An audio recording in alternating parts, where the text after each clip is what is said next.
Who to fear? It takes very little to see how sick the leaders of our world are.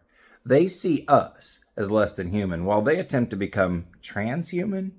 They knowingly poison us, hurt and kill our children for their amusement, harvest our bodies, and desire to reduce our population. These things are all out in the open. Their satanic agenda is moving right along. While they keep us arguing among ourselves about right versus left, denomination versus denomination, and this country versus that.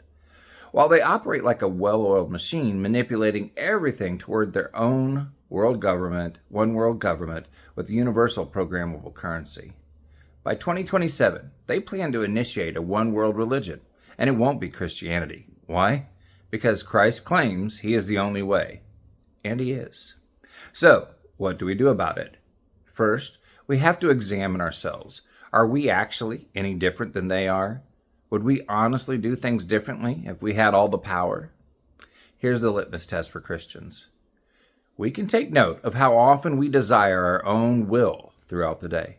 How often do you think about what you want out of life?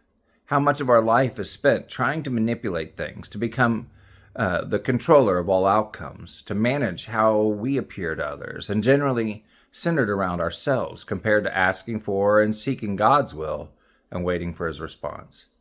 If we are real with ourselves, we are no better than these twisted world rulers without Jesus. Second, we must pray for them to surrender their lives to Jesus Christ.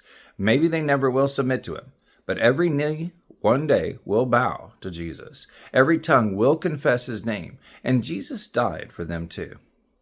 Third, we have every right to defend ourselves and the lives of the innocent they are destroying. Spread the word without spreading fear.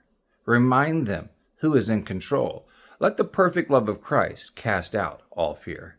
Finally, remember what Jesus said it means to be a Christian in Luke 9:23 through 26. And he was saying to them, if anyone wants to come after me, he must deny himself, take up his cross daily, and follow me. For whoever wants to save his life will lose it. But whoever loses his life for my sake, this is the one who will save it. For what good does it do a person if he gains the whole world, but loses or forfeits his very soul? For whoever is ashamed of me and my words, the Son of Man will be ashamed of him when he comes in his glory and the glory of the Father and the holy angels. It is time for believers to live filled to all the fullness of God. Remember Matthew 10:28.